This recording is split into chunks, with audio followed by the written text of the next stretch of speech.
What's up guys, Ryan from AntScapes. In today's video, as you'll see by the title, it is generally just a quick update on everything that's going on, what's sort of coming next at AntScapes, certain things that I need to do before I can kind of move forward and develop the channel, and also at the same time have more space to fit things in.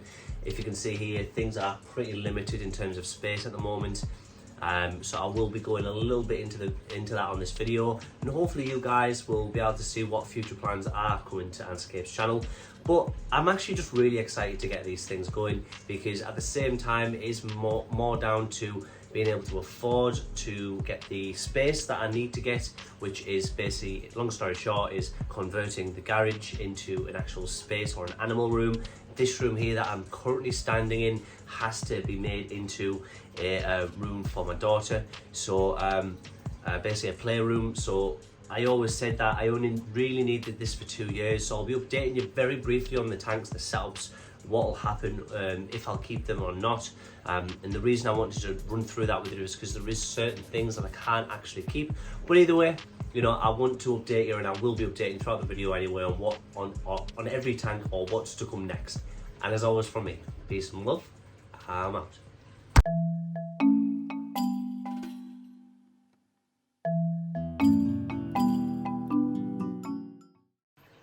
Okay, so the first tank we're looking at here is the RUGINODIS tank. Just the side here is where I have feeder tubs, general rubbish just in there. You can see it's very messy. Down the side here, I keep 1, 2, 3 bottles, 4 water bottles ready. There is a lot of mess around here, and I'll explain why and what's going on. But this is my RUGINODIS tank. I also got this from Ewan, so they sent me a Alicias Flavours queen and Alfred the frog. I thought I may as well put on this tank with Alfred being in here. Well, he's not actually in here anymore. I moved him to his own setup, but again, I'll update that a little bit further on. But as you can see, everything is going okay. The only issue I've got is just the side here where all of those plants got eaten, and basically I actually have to start, well, I'm going to have to plant new seeds. Now, the issue we're running into at the moment is with actually where this tank is located. The window's just behind the tank there, you can see, and essentially because of our house being an old house, we do have to get those windows replaced, and thus moving this tank. I cannot physically move this tank, it's too big, it's too heavy, so I will have to actually probably take this whole tank apart and restart the tank. I'm hoping in that process I can get as much of this dirt as possible, save as many queens as possible, as many workers as possible, and relocate those into a brand new setup, or just this tank. And obviously I'll just have to sort of take it all out to kind of put it all back in. I know I will be losing a lot of things, I'll have a lot of casualties along the way, and that's why I really don't know what to do. But this tank is just overgrown at the moment. I have abandoned it slightly because I've just been so busy, but mainly this area is not how I want it to be. This just needs trim. So it's frustrating, it is what it is, but I'm going to have to find a solution to get this moved out, as it's far too heavy to even physically be moved by like 4 people. So we'll get there and we'll see. But I just wanted to update you on this and let you know what's happening. Over in this area is kind of where there's a fair bit of blank space as well. Alicias Flavours queen I got from Ewan. We've got Maculatus in here, Terrarium, one of my terrariums, and then the MYRMICA rubida and 2 Alicias Niger colonies as well. And then just over here we've got the CREMTOGASTER Scutellaris. These are doing really well. It's just messy because they've been eating a lot of things, hence why all of the pots are in there. But generally I do need to buy some more sugar snaps because I have run out, so I am very low on sugar snaps and water. They go through one of these every 3 days, especially with the sun lately and the heat. I've been going through these a lot quicker than usual, but the numbers in here is still immense and crazy. I'm really happy with these ladies, and honestly I can't wait to see what they're going to be like in the future.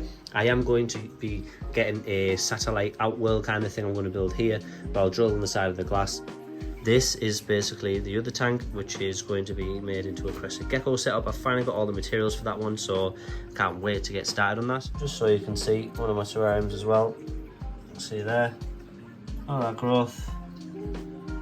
So yeah, I mean, really cool. Oh, don't get snapped there. There we go. But yeah, these are doing really well, and again, I'll just leave these running for as long as they'll run for.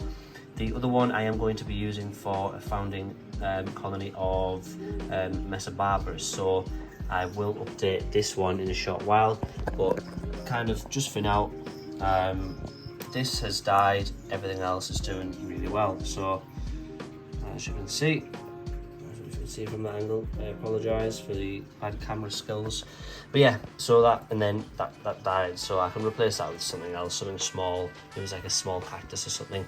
But yeah, I'll be adding Mesobarbarus into that one. This is also kind of where I just keep materials, which is for the Crescent Gecko, but here I've got some lava rocks, larger pieces of lava rock as well, different cork pieces, bits of bogwood, vine, kind of just a mix of things really, some really nice bogwood pieces. This is kind of where I saw a lot of the materials for hardscape, and then bags of soil and stuff like that, larger grain, just for that gradient and to add scale to it as well. But all of this is kind of just a general little thing that I've had to save up over the time. It does cost too much to just go out and get a full setup ready, so this is why I save over the course of a few months, or 5 or 6 months, to actually gather all the materials, because they do cost a lot with them being for a specific hobby, and unfortunately the niche means that you pay stupid prices for pieces of wood. Same again here, just massive pieces of bark.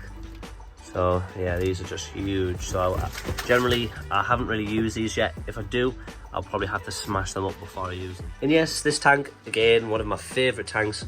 I absolutely love this tank. I did give it a little cut down just along this side here, not too much. I still need to get this, you can see there, look at that, just absolutely massive, right? So I need to cut all of that down, get all that sorted. I've still got my dart frogs in here. There is 4 of them in here, so they're really, really cool. I think they're enjoying it, or at least I believe that they're enjoying it anyway. But it's still going really, really well, this setup. I also did add a orchid in here just towards the back left, and these parlor palms are popping off now and really starting to come out and show themselves. But all of this just there and there needs a nice little chop down. Okay, so a bunch of plants later, we've finally got it looking a little bit nicer.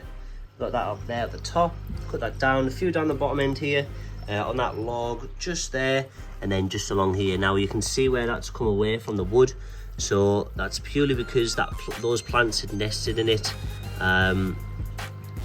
rooted in this. So I'm just going to pad that back down. Hopefully that'll stick again, because that had started to attach, and if you look close you can see there these little areas where they've started to attach and sort of crawl around the pieces of wood. But I'm pretty happy with this for now. I think that'll do, and yeah, I think that's pretty good for now. This is kind of just a blank space at the moment. This is where the tubs go for my isopods, and this is where I keep a lot of them, just up there. And further down here you can see I also keep quite a lot of tubs down here for breeders, hence the reason for the upgrade and needing more space for all of these tubs and extra species that I actually have, and all the extra species that I'm going to be getting. This tank itself, after the massive cutback, it's doing absolutely fine, as I thought it would. It's bounced back nicely. Some of that Australian ivy is popping out, Polynesian, a few seeds that I planted in at the time, and yeah, this is going really well. I'll be able to move this into the garage quite easily, but the main issue I have is with that tank over there. This one is absolutely fine. Again, giant African millipede tank, we're going really well. I just need more space, or height we'll say.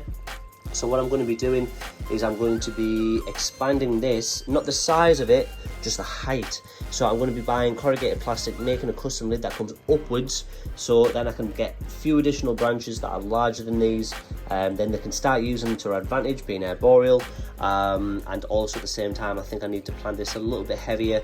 But the giant Africans are doing absolutely perfect. They do love this enclosure. It's just not kind of looking exactly how I want it to look.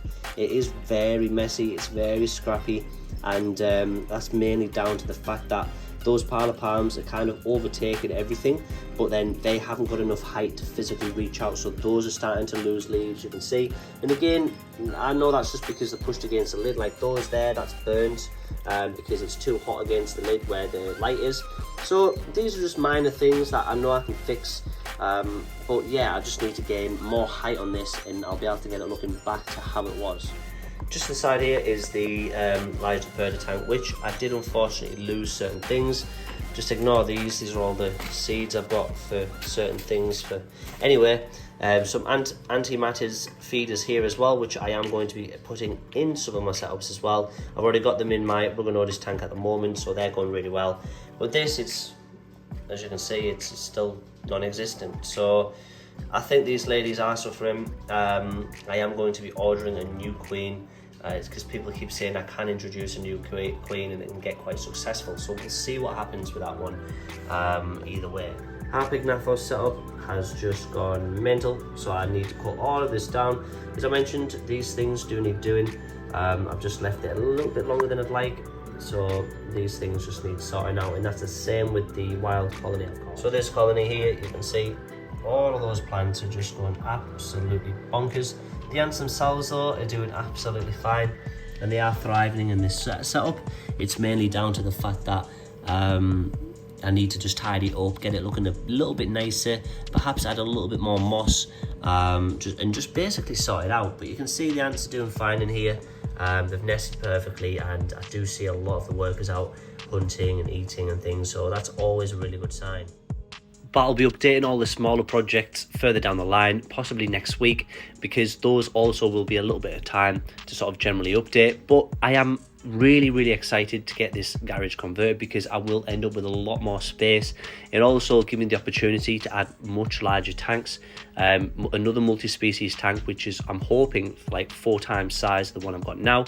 But I hope you liked the video, and if you did, remember, smash that like button, subscribe to the channel if you want to see more content. But as always, from me, peace and love, I'm out.